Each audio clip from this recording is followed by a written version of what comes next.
തിരുവനന്തപുരത്ത് നിന്നും 6 മണിയോടുകൂടി ഞാൻ എൻ്റെ ഇഷ്ടവാഹനമായ ഇലക്ട്രിക് ബസ്സിലേക്ക് കയറി. പുറത്ത് അതിമനോഹരമായ കാഴ്ചകൾ. എല്ലാ ക്ഷേത്രങ്ങളിലും ഉത്സവം നടക്കുന്ന സമയമായതിനാൽ വൈദ്യുതാലങ്കാരങ്ങൾ കൊണ്ട് എവിടെയും മനോഹരമായി അലങ്കരിച്ചിരിക്കുന്നു. ഈ ക്ഷേത്രത്തിൽ ഇറങ്ങി ഒന്ന് കണ്ടിട്ട് പോകാമെന്ന് വിചാരിച്ചതാണ്. പക്ഷേ സമയം താമസിക്കുമെന്നുള്ളതിനാൽ ഇറങ്ങിയില്ല.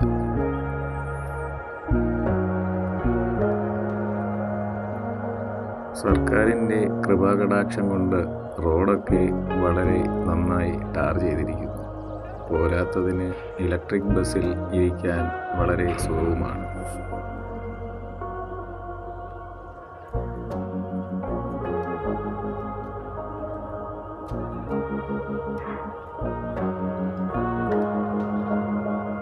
ഏതായാലും ഇവിടെ എത്തിയപ്പോൾ വളരെയധികം താമസിച്ചു. വഴിയൊക്കെ വളരെ വിജനമായി കിടക്കുന്നു. ഏതാണ്ട് 2 കിലോമീറ്റർ കൊണ്ട് നടക്കാൻ. ഏതായാലും ഞാനിത് അടുത്ത് ഏകദേശം എത്താറായി.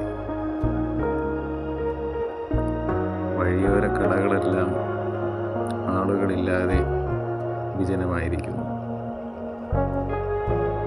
കടയുടെ മുതലാളിമാർ മാത്രമാണ് ഇപ്പോഴുള്ളത്. അങ്ങനെ ഏകദേശം ഞാൻ എത്താറായി.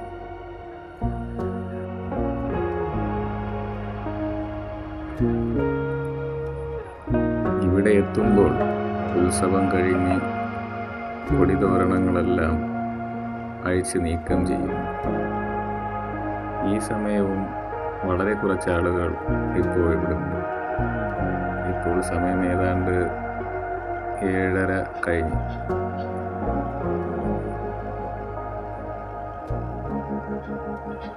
ഈ സമയം നമുക്ക് പുറത്ത് കടൽ തീരത്തിൻ്റെ സൗന്ദര്യമൊന്നും ആസ്വദിക്കാൻ കഴിയില്ല. കാരണം അവിടെയെല്ലാം വെളിച്ചത്തിൻ്റെ അഭാവം ഉള്ളതുകൊണ്ട് ഒട്ടും തന്നെ സാധിക്കില്ല.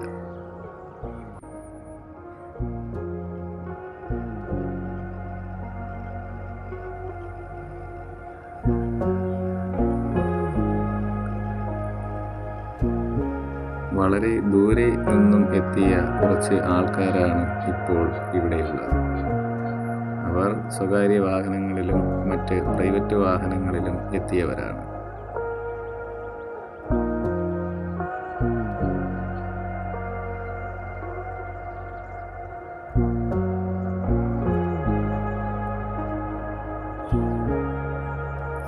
ഏതായാലും ഇതാണ് രാത്രി കാണുന്ന ആ കാഴ്ച.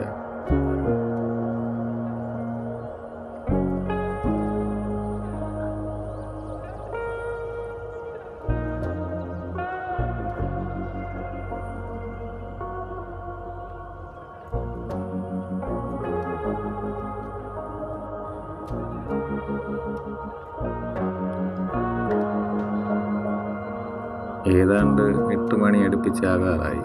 ഞാനിവിടെ നിന്നും മടങ്ങുവാൻ തീരുമാനിച്ചു.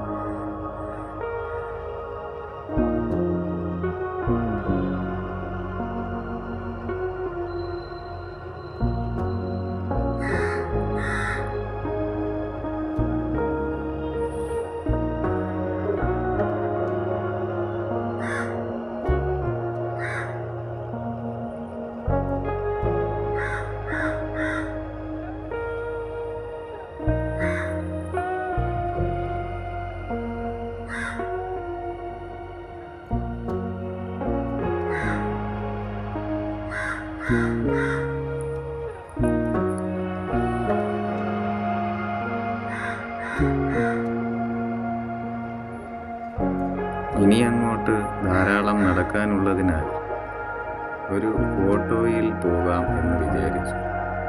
അപ്പോൾ അവർ പറഞ്ഞത് ഞങ്ങളിവിടെ ഓട്ടം വന്നതാണ്, സ്ഥിരം ഓടുന്നവരല്ല എന്നാണ്.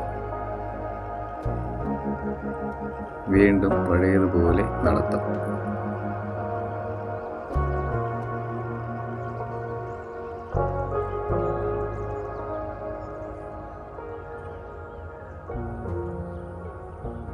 ഏതായാലും മെയിൻ റോഡിലേക്ക് എത്തിക്കഴിഞ്ഞു.